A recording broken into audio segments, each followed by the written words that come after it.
प्रभु राम देव भगवान अल्लाह खुदा ईश आदि नाम एक ही शक्ति के हैं।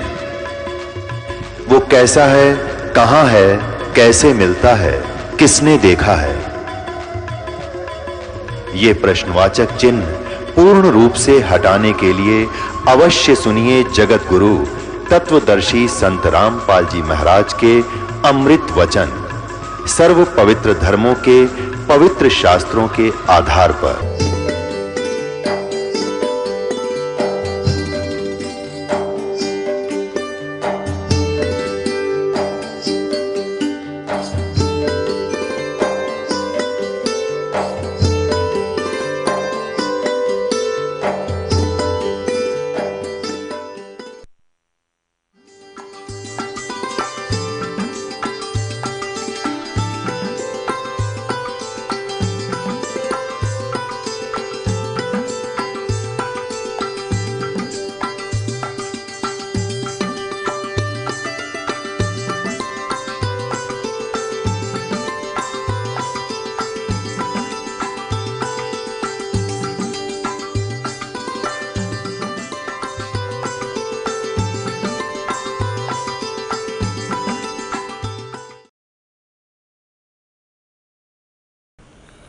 सतगुरुदेव की जय।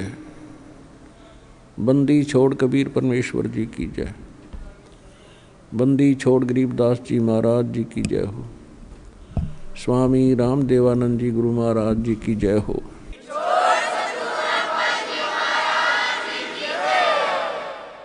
गरीब नमो नमो सतपुरुष को नमस्कार गुरु की नहीं।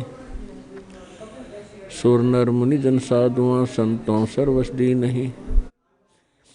सतगुरु साहेब संत सब डंडो तुम प्रणाम। आगे पीछे मद हुए तिनको जहाँ कुर्बान। नराकार निर्विषम काल जाल व्यंजनम निर्लेपम निज निर्गुणम अकल अनुबेशंदनम। सोहम सुरति समाप्तम सकल समाना निर्तल। उज्ज्वल हिरंबर हरदमम बेपरवाह अथाह वार पार निमज्जतम।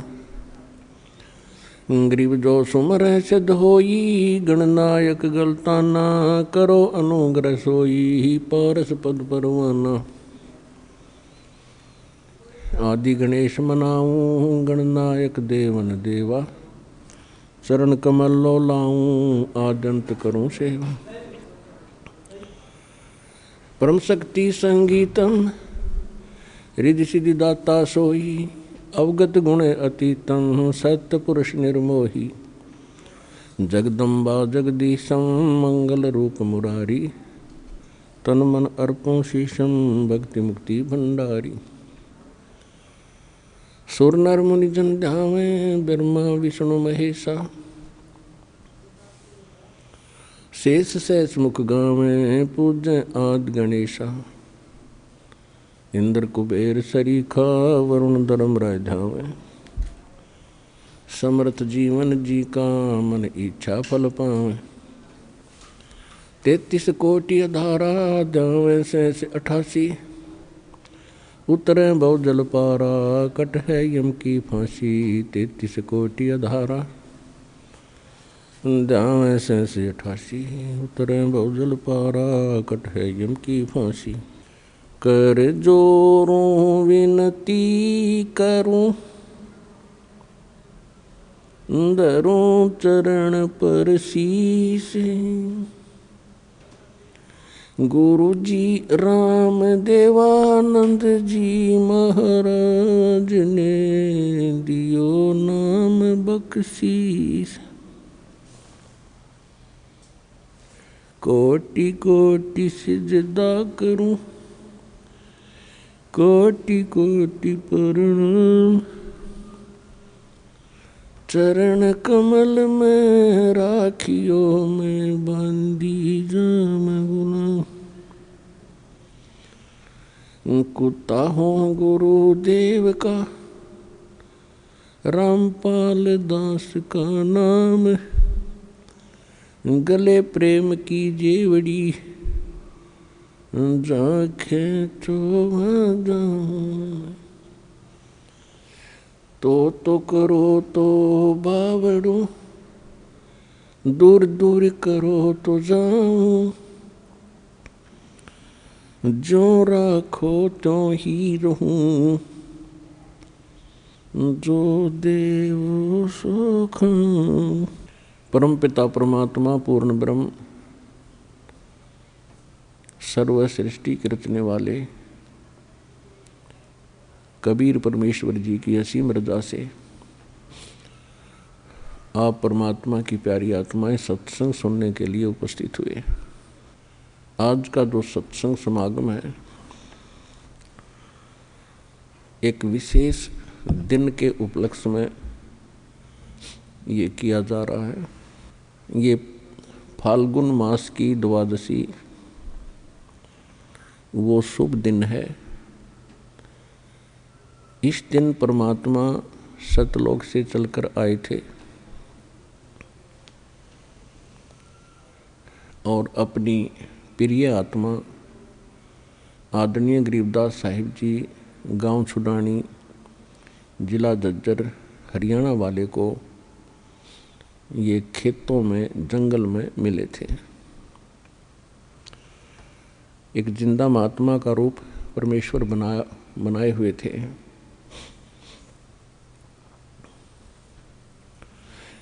इस दिन का एक विशेष महत्व ये है कि परमात्मा ने अपना एक ऐसा दृढ़ गवाह बनाया जिसने परमात्मा को देखा, परमात्मा के उस स्थान को देखा जिसके विषय में परमात्मा बहुत पहले से कहते आ रहे थे कि एक ऐसा स्थान है जहाँ कोई दुख नहीं, कोई रोग नहीं, कोई कष्ट नहीं, कोई टेंशन नहीं, किसी चीज़ का अभाव नहीं, वहाँ वृद्ध अवस्था नहीं, मृत्यु नहीं। लेकिन हमने जो अज्ञान ग्रहण कर रखा था उसके आधार से हम परमात्मा के उस विचारों पर, ज्ञान पर हम विश्वास नहीं कर पाते थे। तो फिर परमेश्वर ने अपने कुछ गवाह बनाए ताकि ये मेरी गवाही दे, आँखों देख कर प्रमाणित करें, जिस कारण से आने वाले समय में मेरे बच्चे मुझे पहचान लें और इनका युगों का कष्ट मिट जाए। असंख्य जन्म हो गए हमको इस काल के जाल में, जन्म और मृत्यु में। जब हम अन्य प्राणियों के शरीरों में होते हैं, पशु पक्षी जलचर, तो उस समय तो महाकष्ट होता ही होता है और कभी भूल भटक कर हमें मनुष्य जीवन प्राप्त हो जाता है। तो इस मनुष्य जीवन में भी हम महादुखी होते हैं क्योंकि हम शुभ कर्म नहीं कर पाते जो शास्त्र अनुकूल साधना के होते हैं।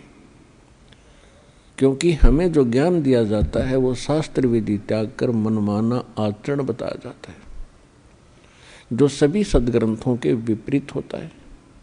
और फिर लंबे समय तक उसी प्रक्रिया में हम रहने के कारण उसको फाइनल मान लेते हैं, क्योंकि अपने समुदाय के लोग सभी वही कर रहे होते हैं, जिस कारण से किसी को कोई ऑब्जेक्शन नहीं होता और ना ये शंका होती कि हम गलत कर रहे हैं।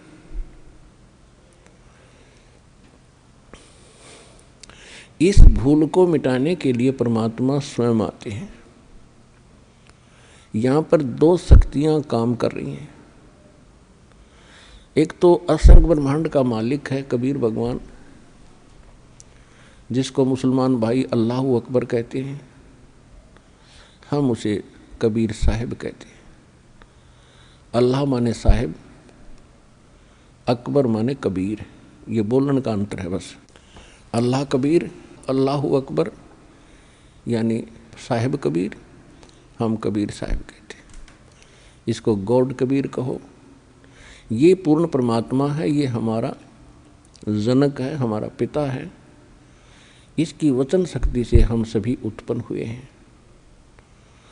वो हमारे लिए दुखी रहते हैं कि किसी न किसी तरह इन भोली आत्माओं को उस स्थान का पता लग जा जहाँ ये रहा करते थे, सुखी थे, कोई कुछ कष्ट नहीं था, कोई मृत्यु नहीं थी, वृद्धावस्था नहीं थी और किसी चीज की कमी नहीं थी। और यहाँ दूसरी शक्ति है जिसके अंतर्गत हम फंसे हुए हैं। यहाँ ये ब्रह्म है, सरपुरुष है, इसको ज्योत स्वरूपी निरंजन काल भी कहते हैं। इस काल ने एक ऐसा भयंकर जाल बना रखा है कि जीव को परमात्मा की जानकारी ना हो और जितने कर्म ये करे वो कर्म बिगाड़न के करे, शुभ ना कर सके। और दूसरी, इसने अज्ञान फैला दिया, ये नकली पंथ संत बनवा के, और इन जीवों को ऐसा दृढ़ कर दिया उस अज्ञान के अंदर। जब परमात्मा स्वयं भी आते हैं तो भी हम परमात्मा के उन वचनों पर विश्वास नहीं करते थे। इसलिए परमात्मा परमेश्वर कबीर जी ने अब एक विकल्प खोजा। उन्होंने अपने गवाह तैयार किए कि ताकि ये मुझे पहचाने और मेरे स्थान को जाने, फिर अपने बहन भाइयों को ये आँखों देखा ज्ञान सुनावे। जब हम आँखों देख लेते हैं किसी वस्तु को, फिर हम दृढ़ता के साथ कहते हैं, फिर हम विचलित नहीं हो सकते। और यही कारण रहा कि जिन महापुरुषों को परमेश्वर आकर मिले, जो अपने उन्होंने एक साक्ष्य तैयार किया, साक्षी तैयार किए, उन्होंने फिर सारा संसार एक तरफ और वो अकेले एक तरफ रहे, क्योंकि वो भगवान से मिल चुके थे, परमात्मा को देख चुके थे। गीता अध्याय नंबर 18 के श्लोक नंबर 62 और गीता अध्याय नंबर 15 के श्लोक नंबर 4 में गीता ज्ञानदाता स्वयं कहता है कि अर्जुन, तू सर्वभाव से उस परमेश्वर की शरण में जा, उसकी कृपा से तू परम शांति को और शाश्वतम स्थानम, उस सनातन परम धाम को प्राप्त होगा। सनातन माने सदा रहने वाला, जिसका कभी अंत नहीं होता। और 15वें अध्याय के 4थे श्लोक में कहा है कि तत्वदर्शी संत और तत्व ज्ञान प्राप्ति के उपरांत परमेश्वर के उस परम पद की खोज करनी चाहिए, जहाँ जाने के बाद साधक फिर लौटकर संसार में कभी नहीं आते। और गीता ज्ञानदाता कहता है कि मेरी भी साधना त्याग कर केवल एक उसी की भक्ति करो। अब इसने परमात्मा के डर से ज्ञान कुछ सदग्रंथों में तो सही दे दिया, लेकिन अपनी प्रेरणा से ये संत बेच के, आचार्य और शंकराचार्य बेच के, इसने अपने सदग्रंथों के यानी सिलेबस के विपरीत पढ़ाई पढ़ा दी, और वो फिर एक लोक वेद बन गया। हजारों वर्षों से हम उसी को सुनते और सुनाते आए। उस अज्ञान को हटाने के लिए परमेश्वर को स्वयं आना पड़ता है। ये सन 1727 विक्रमी संवत 1784 की बात है, जिस दिन परमात्मा एक जिंदा महात्मा का रूप बना के अपने निज धाम सतलोक से चलकर गांव छुड़ाने जिला झज्जर हरियाणा के खेतों में जंगल में आकर उतरे सहसरी राय, जहाँ पर आदरणीय गरीबदास साहिब 10 वर्ष के बालक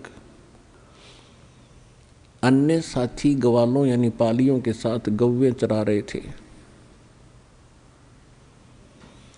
उस समय उनकी आयु 10 वर्ष की थी।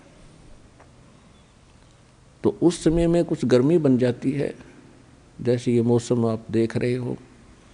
अब तो थोड़ी वर्षा सी होकर के कुछ ठंडक सी बन गई, नहीं आजकल, पहले और भी खुशक अक्षेत्र था। गर्मी बन जाती है तो दिन के 10 बजे के आसपास सभी ग्वाले एक जांडी के पेड़ के नीचे अपना भोजन कर रहे थे। गव्वे इधर उधर चर रही थी, कुछ बैठी थी वृक्षों के नीचे। 10-20 अन्य और पाली थे, 7-8-10, और एक गरीबदास जी 10 वर्ष के थे। वो सबसे छोटे बच्चे वही थे। और वो गरीबदास जी का अपना ही जंगल था, अपना ही खेत थे। इनका मूल गांव जो है गांव करौथा, जिला रोहतक, हरियाणा में। और इनके नानके थे गांव छुडानी में। गरीबदास जी के कोई मामा नहीं था, इसलिए इनके नाना जी ने गरीबदास जी के पिताजी को वहाँ घर जमाई रख लिया था। जमीन लगभग 1400 एकड़ थी। उसका वारिस कोई ना होने से अपने दामाद को श्री शिवदयाल जी ने वहाँ रख लिया था। छुडानी जाने के लगभग 10-12 वर्ष के बाद, 12 वर्ष के उपरांत गरीबदास जी का जन्म गांव छुडानी, जिला झज्जर में हुआ था। जमीन बहुत घनी थी, वर्षा पर आधारित होते थे। वर्षा हो जाती थी, कुछ कणक बीज दी जाती थी, बाकी क्षेत्र वो चरागाह बनाया करते थे और पशुपालन ही अधिक किया करते थे। उस दिन भी गरीबदास जी पाली गए हुए थे। एक जांडी के पेड़ के नीचे वो खाना खा रहे थे। गरीबदास जी का जन्म सन 1717 विक्रमी संवत 1774 को हुआ, वैशाख पूर्णमासी को। तो ये सन 1727 यानी संवत 1784 की बात है। फाल्गुन उतरते की द्वादशी यानी सुदी द्वादशी, चांदनी द्वादशी, दिन के 10 बजे परमात्मा वहाँ उनके पास एक साधु रूप में आए, जहाँ वो सभी ग्वाले पाली आहार कर रहे थे, रोटी खा रहे थे। उस समय आतिथ्य सत्कार बहुत होता था। साधु संतों को विशेष आदर दिया जाता था। तो वहाँ ग्वालों में, पालियों में 50 वर्ष के, 40 वर्ष के, 20 वर्ष, 28, 17 और छोटे बच्चे गरीबदास जी 10 वर्ष के थे। जब परमात्मा उनके पास से निकट आए, जैसे कोई यात्री होता है, तो सभी ने कहा कि महाराज राम राम। परमात्मा ने कहा भाई राम राम। कहा आओ महाराज खाना खाओ। परमेश्वर ने कहा भी खाना तो मैं अपने गांव से खा कर आया हूँ। कौन गांव है आपका? परमात्मा ने कहा सतलोक गांव है मेरा। फिर सभी ने कहा जी खाना नहीं खाओगे तो दूध तो पीना ही पड़ेगा। हम साधु संत अतिथि को बगैर कुछ आहार किए नहीं जाने देते, ये तो आपने स्वीकार करना ही पड़ेगा। परमात्मा आए तो इसीलिए थे। तो परमेश्वर ने कहा भी ठीक है, मैं दूध पीऊंगा, लेकिन मैं कंवारी गाय का दूध पीता हूँ। जो बड़ी उम्र के व्यक्ति थे, ग्वाले थे, वो कहने लगे बाबा जी आपकी नीयत नहीं है दूध पीने की, आप तो मजाक कर रहे हो। परमात्मा बोले भाई अगर दूध पिलाना है तो पिला दो। तो कुंवारी गाय का पीता हूँ मैं। इतनी डिस्कस हो रही थी। गरीबदास 10 वर्ष के बालक खड़े हुए एक कुंवारी गाय ले आए जो 1.5 वर्ष की बच्चिया थी, और कहा महाराज जी इसका ना तो बच्चा हुआ है, ना इसके कोई सतन है, ये दूध कैसे देगी? परमेश्वर कबीर जी ने कहा कि बच्चों कोई तुम्हारे पास ऐसा बर्तन हो वो लाओ जिसमें दूध निकाल लेंगे। एक छोटा सा मिट्टी का बर्तन था, 8-10 किलो का, 8-10 लीटर का। तो उठा लाए, साफ करके रखा हुआ था। और गरीबदास जी पकड़ कर बैठ गए गाय के नीचे। परमात्मा बोले रख इसके नीचे। पकड़ कर बैठ गए गाय के नीचे। सतनों के नीचे।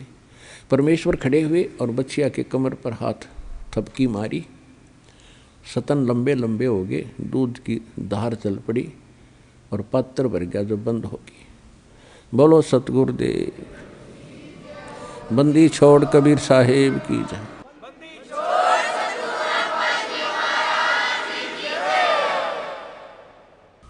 अब गरीबदास जी ने, बच्चे ने कहा कि लो महाराज जी, ये तो आपका ही चमत्कार है, दूध पी लो। परमात्मा ने कुछ दूध पिया, शेष उन पालियों से कहा कि ले बच्चों पी लो, ये प्रसाद है।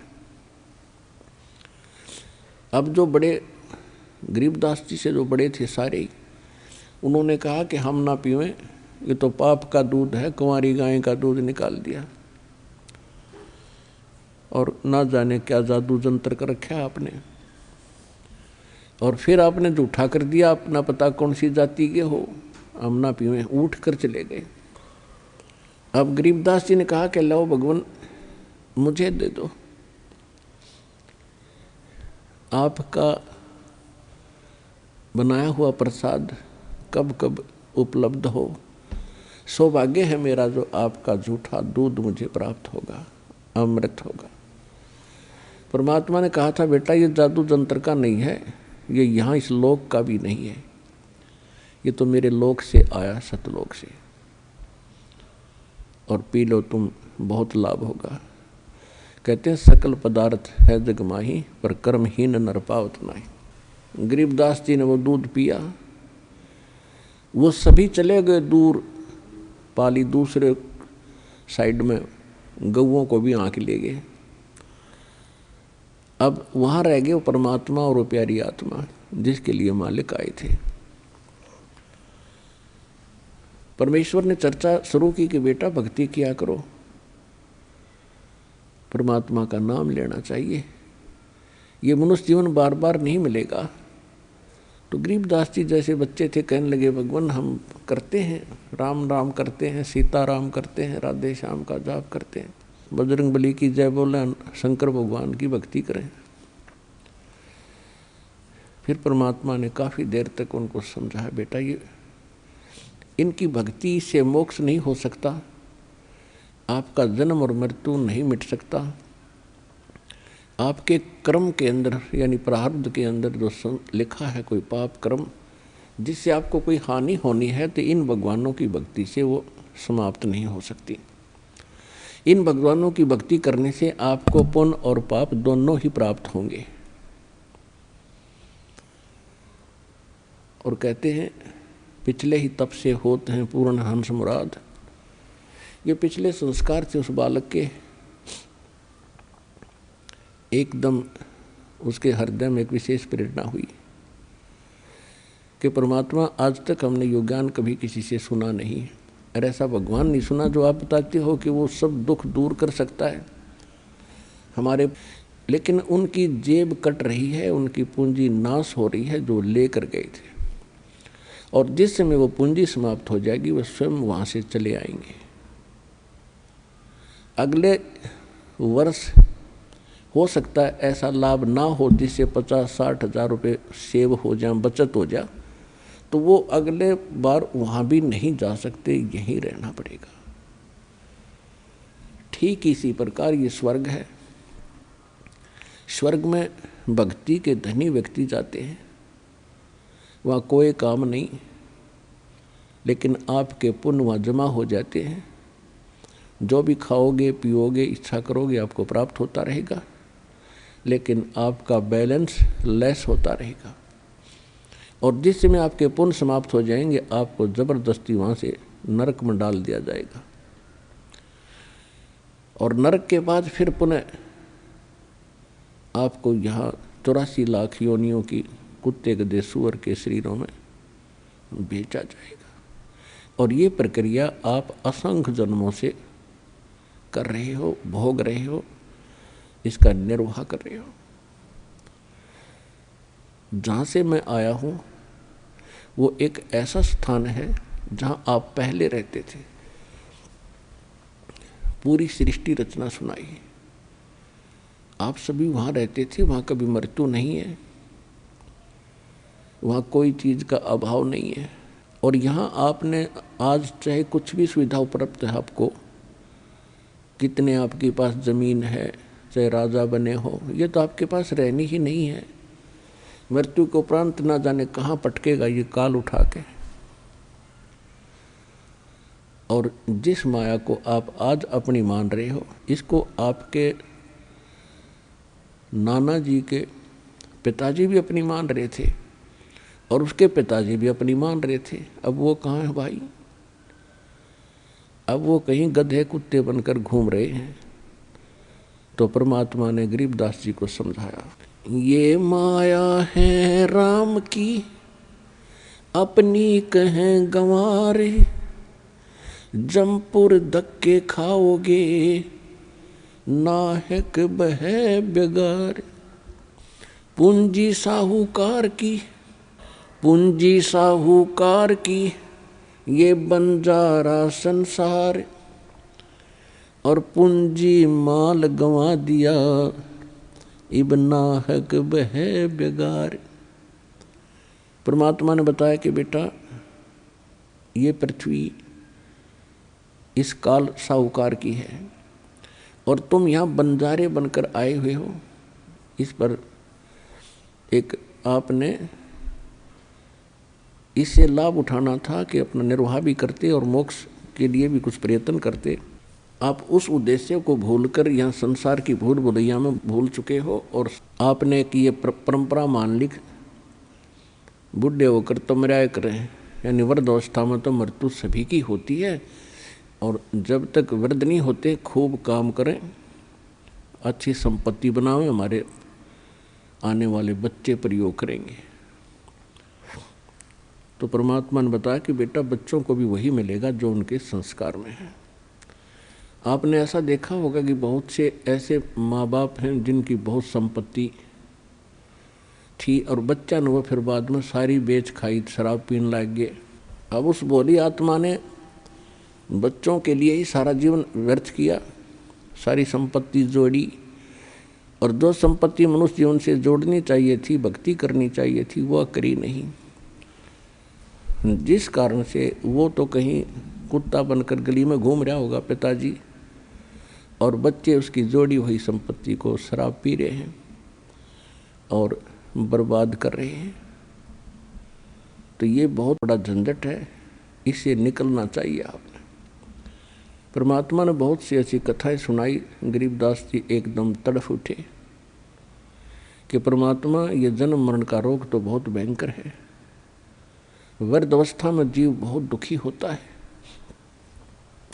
तो परमेश्वर ने बताया कि ये जरा और मरण मैं जो विधि बताऊंगा भक्ति की, उससे सदा के लिए समाप्त हो जाता है। और दो साधनाएं आपको प्राप्त हैं ये पूरे विश्व में, वो जरा मरण के नाश करने की नहीं है। जैसे कर्म करोगे वैसे ही भोगने के लिए वो आपके लिए बनाई है यहाँ के मालिक ने इस काल में। अब बच्चे को अच्छाई और बुराई का जल्दी असर होया करे, वो तड़फ उठा, बुरी तरह कांप गया गरीबदास जी और कहा भगवान फिर कैसे बने बात। परमात्मा बोले कि उस लोक में जाना होगा। गरीबदास जी ने कहा भगवान एक बार वो लोक दिखा दो मुझे, क्योंकि यहाँ कोई आपके अतिरिक्त कोई बताने वाला नहीं और मन पापी विश्वास कर नहीं पा रहा। एक बार आँखों देख लूँ दाता तो दृढ़ हो जाऊंगा। परमात्मा बोले ठीक है, प्रथम मंत्र ले, शेष बन मेरा, तब मेरे साथ चल सकता है। प्रथम मंत्र दिया परमात्मा ने, उसकी उनको निकाला, क्योंकि ये तो ऊपर कवर अलग है, इसके अंदर ओरिजिनल एक और शरीर है, सूक्ष्म शरीर। ये तो ऐसा जैसे ओवरकोट पहन रखा हो हमने, जैसे सर्प ऊपर से कांचली छोड़ देता है और सर्प ओरिजिनल इस उससे भिन्न है। तो ये अपना बॉडी जो है ये तो कांचुली है, लेकिन इस कांचुली में हम बहुत कुछ प्राप्त कर सकते हैं। ये शरीर ऐसा समझ लो जैसा अंडा होता है, अंडे का कवर होता है, और जब भक्ति इसमें बीज पड़ जाता है तो ये इसके अंदर जैसे अंडे में बच्चा बन जाता है, और जब वो बच्चा पंख वगैरह उसके हो जाती है तो अंडा फूट जाता है। अंडे को छोड़ के अंदर जो वस्तु थी वो बच्चा, अब उसके पंख होगी, वो उड़न लग गया। तो इसी प्रकार आपके अंदर जो बॉडी है, इस भक्ति से इस यो अंडा समझो, इसको अंड भी कहा है संतों ने, शरीर को पिंड भी कहा है, और इसके अंदर ये आपका जो भक्ति रूपी पर बनने लग रही है पंख, और जब ये भक्ति खूब करोगे डट के, समय आने पर आपके पंख लग जाएंगी उस सूक्ष्म शरीर के। ये ऊपर का कवर, ये अंडा यहीं पड़ा रह जाएगा, और ओरिजिनल पक्षी यानी भक्ति युक्त प्राणी सतलोक चला जाएगा सिद्धि से उड़ के। तो गरीबदास जी बड़े प्रभावित हुए, परमात्मा उनको लेकर ऊपर गए। सबसे पहले धर्मराज के दरबार में पहले ब्रह्मा विष्णु महेश के लोक दिखाए, स्वर्ग और नरक दिखाया। वहाँ हाहाकार मची थी, सभी प्राणी परमात्मा को देख रहे थे, और उनको वो बातें याद आ रही थी जब कभी वो मनुष्य शरीर में थे, जो आज नरक के अंदर दुख उठा रहे हैं या स्वर्ग के अंदर अपनी पूंजी नष्ट कर रहे हैं। उनको वो दिन याद आते हैं जिस दिन परमात्मा कभी उनको पृथ्वी पर मनुष्य शरीर में मिले थे, और उन्होंने परमात्मा के इस ज्ञान को कानों के ऊपर से टाल दिया था। तो वहाँ रो रहे थे वो, हे भगवान, परमात्मा ने कहा कि मैं तुम्हें उस दिन मिला था वहाँ पर, और मैं क्या कह रहा था बच्चों, क्योंकि उसके मालिक के पास तो सारे रिमोट हैं, और प्रत्येक प्राणी के अंदर अंतःकरण में कोड वर्ड में पूरी असंख्य जन्मों की, जब से वो जन्म मर रहा है, कुत्ते गधे सूअर से कुछ भी बना है, वो सारा उसके अंदर फीड है। परमात्मा ने वो चालू कर दिया वचन से, और याद आई उसको, कहाँ भगवान आप मिले थे और आप कह रहे थे जो साधना तुम कर रहे हो ये नरक में और स्वर्ग दोनों में जाना पड़ेगा, और मैं जो भक्ति बताता हूँ वो इससे भिन्न है, उससे तुम्हारा कल्याण होगा।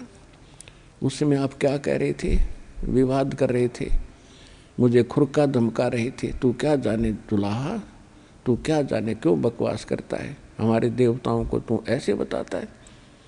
वो सारा कुछ सुनाया परमात्मा ने। वो लज्जित हो गए कि भगवान से धोखा हो गया, बचा लो दाता, अब नहीं। परमात्मा बोले अब नहीं। जब कभी तुम्हें मानुष शरीर प्राप्त हो और मेरा कोई दास मेरे ज्ञान की महिमा सुना रहा हो, उसकी शरण में आ जाना, तब तुम्हारा कल्याण होगा। अब गरीबदास जी सुन रहे हैं, उनकी आंखों से सुन रहे हैं, अपने आंखों देख रहे हैं, कानों सुन रहे हैं कि इन्होंने ऐसे ऐसे कहा था भगवान को, और आज ये रो रहे हैं। ये रामकृष्ण के पुजारी थे, कोई शंकर जी का पुजारी था, कोई मुसलमान वहीं पीटा जा रहा था, कोई कुछ साधना कर रहा था, कोई जैनी था। अब सभी वहाँ भुगत रहे थे। अब गरीबदास जी इतने दृढ़ होते जा रहे थे, ओए होए, हे भगवान ने सचमुच ये हालत होती अगर हम मालिक ना मिलते तो अपने को। फिर ब्रह्मा विष्णु महेश के लोक में ले गए। वहाँ देखा बेटा ये सब ना अपनी दुकान खोल रखी है। विष्णु लोक में एक होटल है, शिव लोक में होटल है, और ब्रह्मा के लोक में भी होटल यानी स्वर्ग है। विष्णु जी का पुजारी विष्णु लोक में जाता है, जब तक उसके पुण्य रहते हैं वो वहाँ रहेगा, उसके बाद फिर नरक में डाल दिया जाएगा। और ये प्रत्येक प्राणी से अपने राज्य चलाने के लिए, ये राजा हैं, ये टैक्स लेते हैं। जैसे यहाँ पृथ्वी के राजा आपसे टैक्स लेते हैं, अपने ठाठ करते हैं, आपकी पूंजी तय। इसी प्रकार वो वहाँ करते हैं। इसी प्रकार शिव के लोक में रेस्टोरेंट है यानी स्वर्ग है, शिव का पुजारी स्वर्ग में रखा जाता है। जब उसके पुण्य समाप्त हो जाते हैं उसको फिर नरक में डाल दिया जाता है। नरक के बाद फिर 84 लाख प्रकार के इन प्राणियों के शरीरों में असंख्य जन्मों तक भटकता रहता है। इसी प्रकार ब्रह्मा जी के लोक में, इसी प्रकार दुर्गा जी के लोक में, ऐसे ही गणेश जी के लोक में जो गणेश के साधक हैं वो उसके पास चले जाते हैं। ऐसे ही ज्योत निरंजन ब्रह्म काल के ब्रह्मलोक में ये सब व्यवस्था बनी हुई है और ये सभी इन पर टैक्स लगाते हैं, चार्ज लेते हैं अलग से कि कोई 10%, किसी में 20%, कोई 25%, कोई 15% आपकी पूंजी का। और जब आपके पुण्य समाप्त हो जाते हैं आपको वहाँ से जबरदस्ती जैसे यहाँ से फेंक दिया जाता है उस तरह वहाँ से फेंक दिया जाता है। फिर परमात्मा उनको लेकर गए गरीबदास जी को यहाँ के न्यायाधीश के पास, 21 ब्रह्मांड का जो न्यायाधीश है धर्मराज के पास। अब जहाँ जहाँ भी परमात्मा जा रहे थे सभी ब्रह्मा जी के लोक में गए। ब्रह्मा जी ने आसन त्याग दिया, लेकिन परमात्मा खड़े खड़े 2 बात करके चल पड़े। विष्णु जी के लोक में गए, विष्णु जी ने भी आसन त्याग दिया और खड़े हो गए, सत्कार किया। ऐसे ही भगवान शंकर के लोक में। फिर जब धर्मराज के लोक में गए, न्यायाधीश के लोक में गए, उसके ऑफिस में गए, तो धर्मराज ने भी कुर्सी त्याग दी और करबद्ध होकर खड़े हो गए। एक आध्यात्मिक शक्ति ऐसी है, इसमें किसी को अपनी आइडेंटिटी बताने की आवश्यकता नहीं। अपने आप सामने वाले पर प्रभाव होता है, अपने आप वो नतमस्तक हो जाता है। और परमात्मा खड़े खड़े उस न्यायाधीश को धमका रहे हैं, खुरका रहे हैं। यहाँ के न्यायाधीश यानी 21 ब्रह्मांड के, एक ब्रह्मांड में होता है वैसे ऐसी व्यवस्था 21 ब्रह्मांड में अलग अलग होती है। तो इस ब्रह्मांड के न्यायाधीश यानी मुख्य न्यायाधीश चीफ जस्टिस को, धर्मराज को परमात्मा खड़े खड़े कह रहे हैं कि कान खोल कर सुन ले, यदि मेरी आत्मा का तूने अकाउंट भी ले लिया तो मुझसे बुरा नहीं होगा। यदि तेरे पास कोई भूल भटक कर आ जावे तो उसको मेरे पास भेज देना। धर्मराज ने कहा कि भगवान जो आपकी आज्ञा वही होगी, लेकिन मेरी एक प्रॉब्लम है, समस्या है। आपकी शरण में आने से पहले जो व्यक्ति, जो प्राणी जितने भी पुण्य और पाप उसने प्राप्त हैं, तो उनका भोग तो दंड मुझे देना पड़ेगा पापों का। पुण्य तो दुखदाई है ही नहीं, लेकिन पापों का दंड तो मैंने देना ही पड़ेगा, ये मेरी मजबूरी है प्रभु, कुछ इसका समाधान करो। अब आदरणीय गरीबदास साहिब जी ने वापस आकर फिर बताया कि कैसी वार्ता हुई मेरे सामने। धर्मराज दरबार में देई कबीर तलाक, मेरे भूले चुके हंस को तुम पकड़िए मत कजाक। एक न्यायाधीश को जिसके सामने ब्रह्मा विष्णु महेश की पिंडी कांपे और उसको एक महापुरुष खुरका रहा है और कजाक कह रहा है कि ए चतुराद, कजाक माने ए नालायक आदमी, जब मेरे भक्त को नहीं पकड़ लेगा तो वो क्या कहते हैं, बोले पुरुष कबीर से धर्मराज कर जोड़े, तेरे हंस न पकड़ू नहीं मोहे 2 ही लाख करोड़। फिर क्या बताया, कर्मों से तीरथ हैं अब जो जप नाम कबीर, वो तो मोहे पकड़ने पड़े दाता जड़नी पड़े जंजीर। अब परमात्मा क्या बोले, करम भरम ब्रह्मंड के मैं पल में करहूँ ने से, जिन हमारी दुहाई दई सो करो हमारे पेश। कि तेरे इस ब्रह्मांड के लगाए हुए कर्म, क्योंकि ये काल जो है मन रूप में सब प्राणियों में विद्यमान है, और इस मन की आदत केवल खोटे कर्म करण की है, शुभ यो सोचता भी नहीं। तो परमात्मा कहते हैं ये तुमने ही इन जीवों के ये कर्म लगाए हैं और उन कर्मों का मैं नाश कर दूंगा, उनको कैंसिल कर दूंगा। जो तेरे काबू में ना है वो मेरे पास ले आना तेरा अकाउंट, और मैं उनको क्रॉस कर दूंगा और अपने साइन कर दूंगा। जब ही सतनाम हृदय धरो भयो पाप को नाश, जैसे चिंगारी अग्नि की वाई पड़े पुराने घास। परमात्मा बता रहे थे कि मेरे पास एक ऐसा मंत्र है, इनको दूंगा मैं इन बच्चों को, और फिर भी कोई गलती से तेरे पास आ जाओ, मेरे पास ले आना, मैं इनके सब पापों का नाश करके तुझे बरी कर दूंगा, आप पर कोई प्रेशर नहीं रहेगा। इतनी वार्ता सुनकर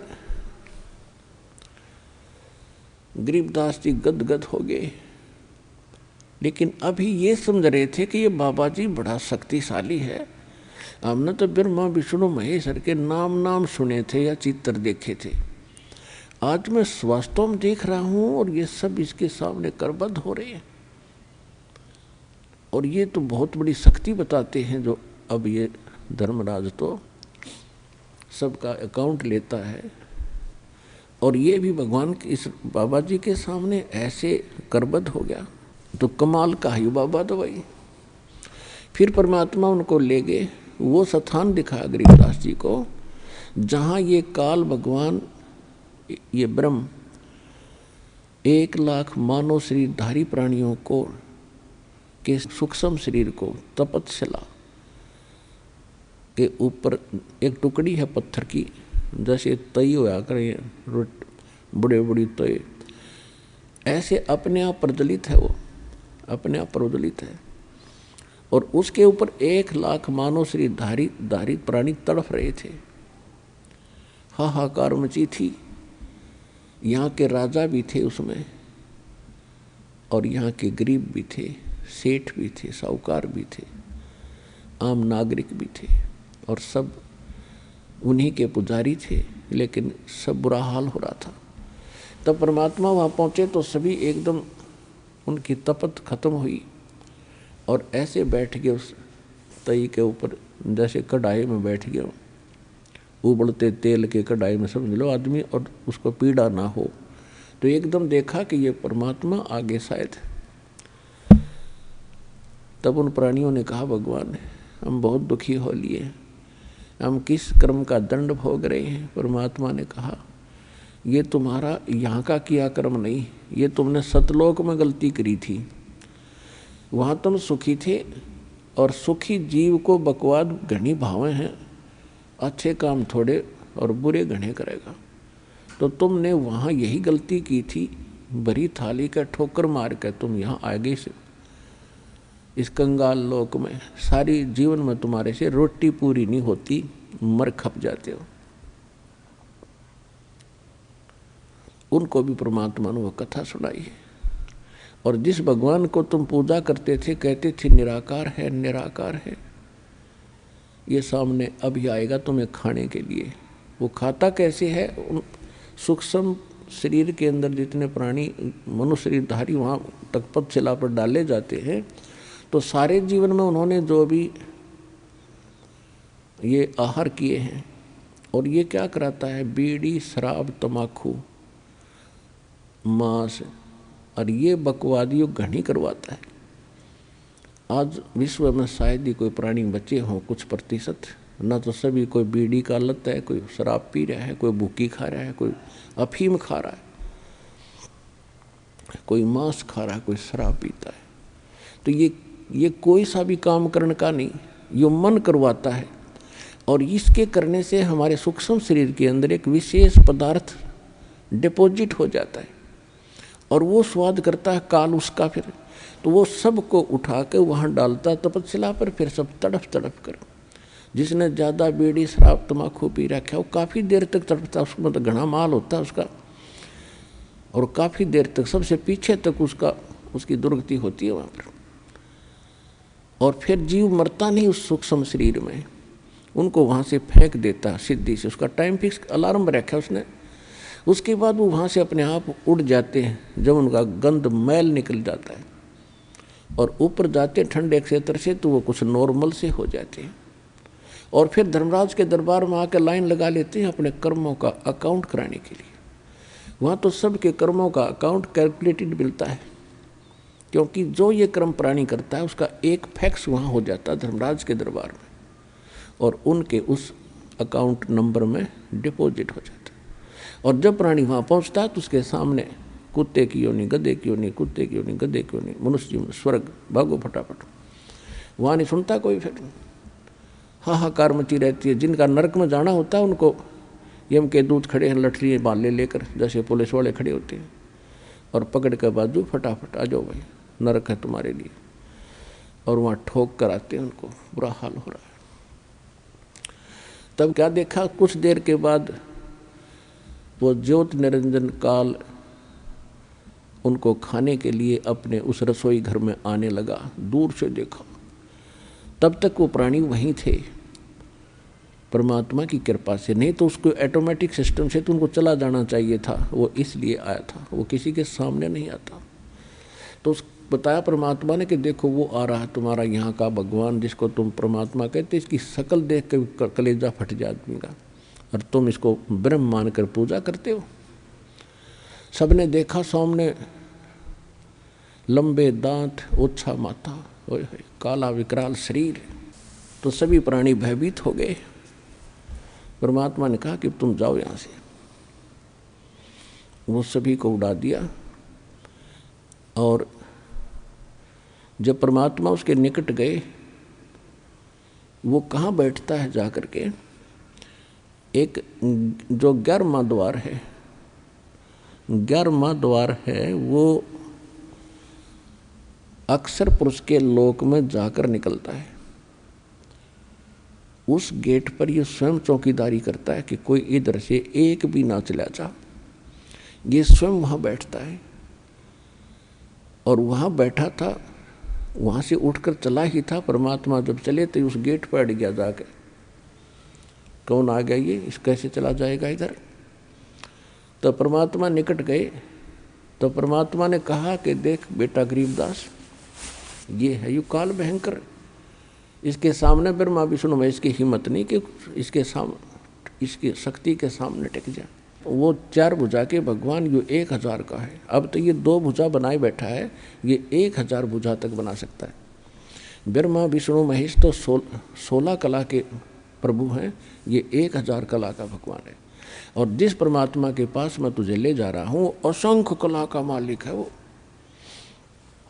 और देखना, अब मेरे पास ऐसा मंत्र है, अब मैं सिमरण करूँगा जाप का, सतनाम का, श्वास से, और ये ऐसे हो जाएगा जैसे, क्या बताया, जैसे फनपति मंत्र सुन रखे फन सकोड़े, ऐसे बीरा मेरे सतनाम से यू काल लवे मुँह मोड़े। कि जैसे गारडू के मंत्र से एक खूंखार सर्प उस मंत्र के बोलने से वो फन ऐसे कर रहा हो, तो फन को इकट्ठा करके और बिल्कुल जमीन पर रख लेता है। जैसे फनपति मंत्र सुन रखे फन सकोरे, ऐसे मेरे सतनाम से यू काल लवे मुँह मोड़े। परमात्मा ने कहा देख, अब मैं मंत्र जाप करता हूँ। वो करना क्या था, तो हमें बता रहे हैं कि आपत्ति के समय तुम्हारे पास केवल ये सतनाम और सार नाम का एक हथियार है। जो मंत्र जिसको जौन सा प्राप्त हुआ है वो तेरा हथियार है, प्रथम प्राप्त है। आपत्ति के समय उस मंत्र का जरूर जाप कीजिएगा, बहुत सारा मिलेगा। सतनाम प्राप्त है तो सतनाम का सिमरण करिए आपत्ति में, चाहे किसी प्रकार की भी है, चाहे रोग है या कोई और पशु पक्षी से है या कोई संसारिक व्यक्तियों से है या कोई राज दरबार से है। एक बार उसका सिमरण अवश्य करके देखना, आपको कैसे चमत्कार मिलेगा, पर सच्चे दिल से।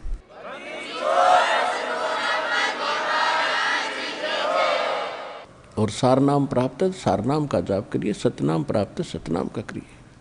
प्रथम मंत्र प्राप्त है, प्रथम मंत्र का जाप कीजिए।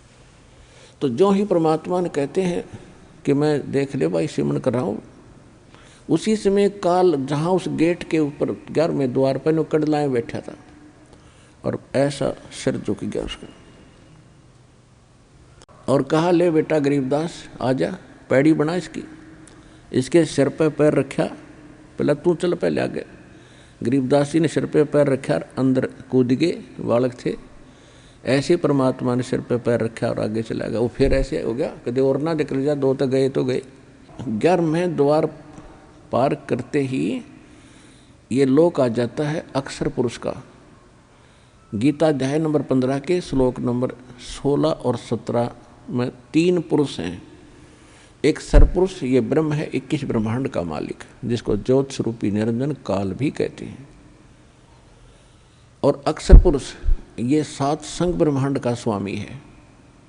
और इनके अंतर्गत जितने इनके अंतर्गत प्राणी हैं वो भी नाशवान और ये स्वयं भी नाशवान। 15वें अध्याय के गीता जी में 17वें श्लोक में कहा कि उत्तम पुरुष है तू अन्य परमात्मा इति उदाहरते। उत्तम पुरुष यानी श्रेष्ठ परमात्मा तो इन दोनों से, सरपुरुष और अक्षर पुरुष से अलग है, जिसको परमात्मा कहा जाता है। यह लोक धर्म अविषय विवृत्ति अवैश्वर है, जो तीनों लोकों में प्रवेश करके सबका धारण पोषण करता है, यानी कुल का मालिक वासुदेव। वो वासुदेव है, ये श्री कृष्ण वासुदेव नहीं। इसके तो पिता का नाम था वासुदेव। तो तब उस अक्षर पुरुष के लोक को पार करके फिर परमात्मा ने बताया कि जब तुम यहाँ आओगे, यहाँ इसके बहुत लंबा क्षेत्र है, इसके यहाँ से आपने जाना है तो यहाँ आपको इसका वो मिलेगा, विमान मिलेगा, और इसका टैक्स देना है आपने। उस बहर गुफा तक जाने का, 12वें द्वार में प्रवेश करने तक इसका टैक्स देना है। उसका एक मंत्र दूंगा जो इसकी कमाई बनेगी। फिर ये तैयार रखेगा आपके लिए यहाँ एक विमान है, और आपको 7 संग ब्रह्मांडों को पार करके बहर गुफा में छोड़ेगा। उसके बाद एक मंत्र और दिया जाएगा जो सार नाम है, उसकी कमाई से आप यहाँ स्थायी स्थान पाओगे। तो ज्यों ही परमात्मा वहाँ पहुँचे तो अक्षर पुरुष का सारा स्थान दिखाया। अक्षर पुरुष के पास पहुँचे, वो खड़ा हो गया। वो ऐसा निकम्मा नहीं है जैसा ये काल है, लेकिन वहाँ भी जन्म मृत्यु प्राणियों की बनी रहेगी, लेकिन उनकी आयु बहुत बड़ी है। फिर भी जन्म मृत्यु पशु पक्षी ऐसे ही हैं, लेकिन वो किसी को खाता नहीं, स्वार्थवश दुखी नहीं करता। लेकिन कर्म आधार दंड वहाँ भी पुण्य और पाप, स्वर्ग और नरक दोनों ही बने हुए। उसके बाद फिर परमात्मा 12वें द्वार में पहुँचे। अक्षर पुरुष से भी परमात्मा ने, अक्षर पुरुष ने विनय किया, और जो उनसे भूल बनी थी, जो वो उसको याद है, अक्षमा याचना की दाता हमने बहुत गलती की थी, हम आपके लोक को छोड़कर आए थे, अब कभी दया करिए दाता। परमात्मा बोले, वह दया तो हम रोज ही करें, पर तुमसे ये लालच ना छूटता, यहाँ की प्रभुता ना छूटती। ला अब कर दूं दया तेरे पे, मैं कहूँ ऐसे भक्ति कर। फिर क्या कहता जी, फिर देखेंगे, वो उठाठ दिखे उसने, फिर देखेंगे।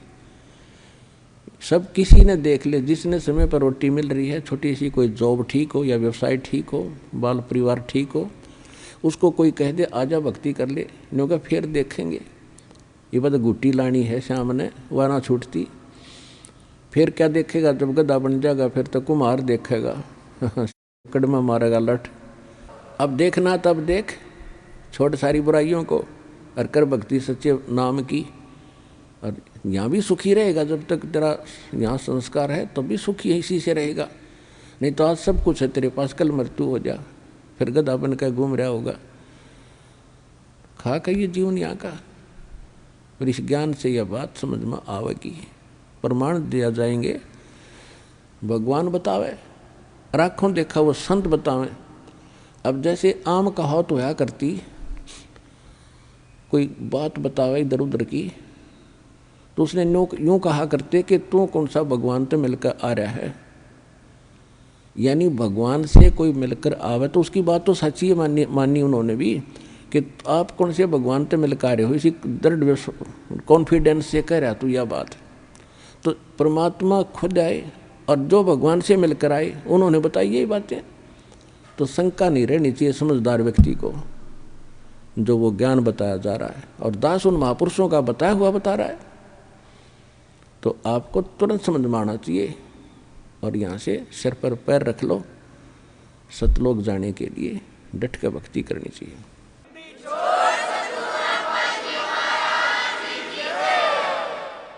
अब आपको कुछ भक्तों के अनुभव सुनाएंगे, वो भी ध्यान से सुनो। नमस्कार सर। नमस्कार। सस्ता है माँ। क्या शुभ नाम है जी आपका? मेरा नाम नंदलाल, अध्यापक, ग्राम हुसैनपुर कलां, जिला मुजफ्फरनगर, उत्तर प्रदेश। क्या काम करते हैं आप? मैं अध्यापक पद पर से रिटायरमेंट हूँ। सर, संत रामपाल जी महाराज की शरण में आने से पहले आप कौन सी भक्ति करते थे? उससे संत रामपाल जी महाराज के शरण में आने से पहले मैं शिव जी, ब्रह्मा, विष्णु इनकी पूजा करता था, और मुझे उनसे कोई लाभ नहीं हुआ। एक एक दो घंटा तक मैं उनकी उसमें पूजा करता रहा। तो सर, सतगुरु रामपाल जी महाराज की शरण में आप कैसे आए? मेरा लड़का बड़ा सुभाष चंद्र नाम है, जो ब्यास तक भी घुमाया, और उसको मतलब कई जगह सत्संग में भी जा चुके, लेकिन उसे कोई शांति प्राप्त नहीं हुई। उसके बाद में उन्हें पता लगा कि बरवाला में वो है आश्रम, सतलोक आश्रम, वहाँ पर जो है वो सत्संग होता है। तो वो उसे किताब मिली यहाँ से, वो इसकी ज्ञान गंगा, और वो यहाँ से ले भी गए और हमने पढ़ी। उसके बाद में हमें उन्होंने बताया कि ऐसा ऐसा है, तुम भी नामदान ले लो वहाँ से। लेकिन हमने कहा कि हम ले लेंगे नामदान, अभी टाइम नहीं है, क्योंकि मैं अभी रिटायरमेंट हुआ हूँ और मेरा अभी कुछ काम रह रहा है, उसके बाद में चलेंगे। तो कब लिया आपने संत रामपाल जी महाराज से नाम उपदेश? नाम उपदेश मैंने जून 2012 में सतनाम वो नाम ले लिया, और उसके बाद में सतनाम प्राप्त है पूरे परिवार को। तो परम संत सतगुरु रामपाल जी महाराज से नाम उपदेश लेने के बाद उनके बताए हुए मार्ग पे आप भक्ति कर रहे हैं, उनके दिए हुए मंत्रों का आप जाप कर रहे हैं, तो उसका आपको क्या लाभ मिला? मुझे लाभ मिला जी, उससे पहले मैं जब तक नामदान भी नहीं लिया था, मैं बीमार हो गया। मुझे सांस का दम्मे की ऐसी बीमारी होगी, जब तक कि मैं सिगरेट, बीड़ी, हुक्का, तंबाकू कुछ नहीं पीता था, लेकिन ऐसा हो गया कि जैसे दम्मे वाले का हो जावे, सांस भी नहीं आवा था। एक दिन ऐसा हो गया कि बिल्कुल इन्होंने यहाँ आस छोड़ दी कि ये तो मतलब ख़त्म होने वाला है। तो मैंने भी मतलब जब मुझे दिखा कि भाई बचा तो तू है ही नहीं, तो मैंने सब हिसाब किताब लिखवा दिया, और वे दवाई बहुत कर ली, लेकिन कोई आराम नहीं हुआ। उसके बाद में मैंने बिना नाम लिए ही मैं गुरुजी के, संत रामपाल जी की महाराज जी के चरणों में दंडवत प्रणाम करने लगा। घर पर तीनों वक्त आरती होती है संत रामपाल जी महाराज जी की, तीनों टाइम देसी वो मतलब ज्योति जला करके, और मैं वो लेने लगा जी नाम।